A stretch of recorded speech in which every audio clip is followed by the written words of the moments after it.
Hello everyone. 2025 is here, and with it comes a whole new set of travel rules that you need to know about. Some that can even deny you from boarding your flight. In today's video, we're breaking down the key travel changes that could impact your next trip for both domestic and international travel. Let's start with a major change that's coming to domestic travel in the US, the Real ID. On May 7th, 2025, US travelers will have to have a Real ID compliant driver's license or state issued ID in order to board domestic flights. This has been in the works for years, but delays have pushed the deadline back until now. Now, you might be wondering, what's a Real ID? Well, it's a driver's license or ID with a special star symbol at the top right corner. This star indicates that your ID meets the new security standards set by the Department of Homeland Security. Here's the kicker. If your ID doesn't have that little star, you're not going to be able to board your flight after May 7th, 2025. You will be denied entry and unable to board your flight because you didn't make the switch in time. So here's the plan. If you don't have your Real ID yet, get to the DMV ASAP. You'll need to bring a few documents to prove your identity, and the process can take some time, so don't wait until the last minute.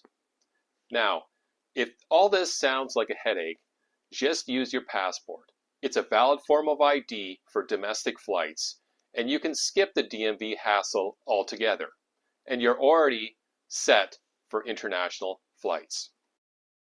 Next, 2025 brings a game-changing update for travelers, the ability to renew your passport online. No more trips to the post office or standing in line at the post office. Sounds like a dream, right? But before you start jumping for joy, there are a few important details to know about this new system. The online process renewal system is designed to make things quicker and easier. Here's how it works. You'll create an account, complete your application, upload your passport photos, and pay your renewal fee, all digitally. No more sending off your passport or waiting in line. However, not everybody will be able to take advantage of this convenient service. Here's who can use it. You must be at least 25 years of age. You need to have a standard 10-year tourist passport, no diplomatic or official ones. Your passport should have been issued between 9 and 15 years ago. It must be in good standing, no damage, and it can't be reported lost or stolen. You must live in the United States. You shouldn't need your passport in the next 8 weeks, as expedited processing isn't supported by the system. If you meet all these criteria, you're in luck, but if you don't, you'll still need to use the traditional renewal system. Before you click submit, there are two key things you need to know. One, your passport is invalid the moment you submit your renewal application. This means you cannot use your old passport for travel once you start the process. So, only apply when you're sure you won't need it for any upcoming trips. Processing times can vary, and the U.S. State Department has experienced backlogs before, especially during peak travel seasons. Planning ahead will save you from stress and ensure you have your new passport when you need it. 2. Your passport photo matters. No selfies allowed. The system gives you clear instructions on how to take and upload an acceptable photo. But if you want to be 100% sure your photo is perfect, you might want to visit a local store that specializes in passport photos. It'll save you time and give you peace of mind knowing the job is done right. Now, for those of you thinking about traveling to the United Kingdom, here's a new requirement for you as of January 8th, 2025. If you're a US or European traveler planning to visit the UK, you'll need to apply for an electronic travel authorization, or ETA. Now, don't panic. It's not a visa, and it's not as complicated as a visa application. Think of it as a simple entry permission, similar to the ESTA system in the US. For only $13, you can get this ETA, which will allow multiple entries to the UK over a 2-year period. The good news? You can apply for it through the UK government's official website or the ETA app, making the process pretty seamless. Just remember, the ETA does not replace any visa requirements, so if you're planning on staying longer or for specific purposes, you might still need to go through the traditional visa process. But overall, it's a quick, affordable way to streamline your entry to the UK, and we all love that. All right, now let's talk about Europe. Starting May 2025, U.S. travelers will need to apply for the European Travel Information and Authorization System, or ETIAS, before heading to most European countries. This is another authorization system, but it's specific to Europe. With the ETIAS, you can stay in Europe for up to 90 days within a 180-day period, and it's valid for 3 years, or until your passport expires. This is great for anyone who loves hopping around European cities for short vacations or business trips. Just like the ETA for the UK, the ETIAS doesn't replace any traditional visa requirements. So if you're staying longer or for work, you may still need to get a visa. But for those quick trips to Paris, Rome, or Barcelona, the ETIAS will make your travel experience a lot easier.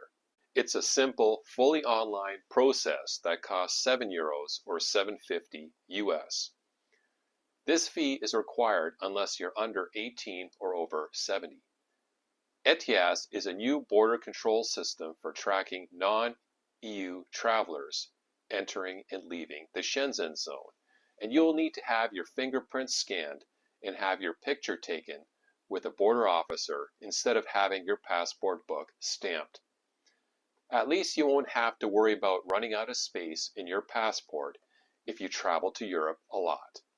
A little heads up, the application process is simple and fast, usually just taking a few minutes, but it's still important to apply before you book your flight. This is not something you want to leave until the last minute. By the way, not all European countries accept the ETIAS or UK ETA.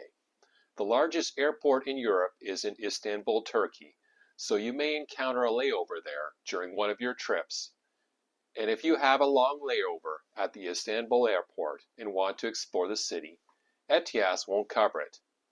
By the way, I posted some great videos on different markets in Istanbul, so check them out in my dashboard. Anyway, you need to get a visa for Turkey, but don't fret because you can usually get it quickly online and it's now free. A year ago, I was paying $50 US for this visa. And watch out for those scam websites that charge you for this visa. Now, let's talk about the EES, the EU Entry-Exit System, rolling out in 2025.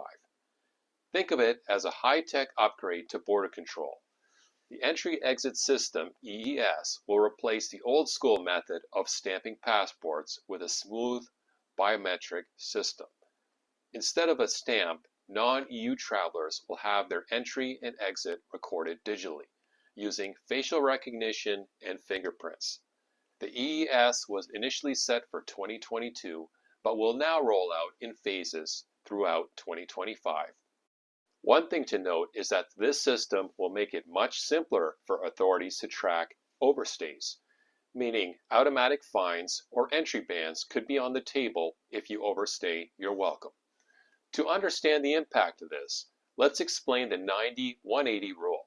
For example, if you are from Canada or the US, you can only stay in the EU Schengen zone for 90 days in any 180-day period. Then you have to be out of the zone for 90 days before you can come back for another 90 days. Under the old system, a visitor could theoretically slip through the cracks if the stamp dates on the passports were not checked properly.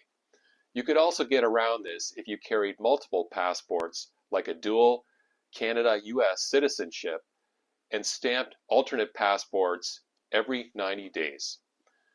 Under the new digital system, they will digitally track you by using a facial or fingerprint scan, so they will know automatically when you leave or exit the Schengen zone for more than 90 days in a 180-day period, regardless of whether you have multiple passports, resulting in a hefty fine or a ban. Okay, moving on to something that affects everyone who flies, new protections for air travelers. We all know the stress of dealing with flight cancellations or major delays, and let's not even talk about lost luggage. But here's some good news. 2025 brings new federal regulations that require airlines to simplify and expedite refunds for passengers who are impacted by flight cancellations, significant delays, or issues with services like Wi-Fi. If you're traveling domestically and your flight is delayed by more than 3 hours, you're getting an automatic refund for your luggage. And if your bag is delayed for more than 12 hours, or 15 to 30 hours internationally, you will be entitled to a refund for your baggage fees. But that's not all.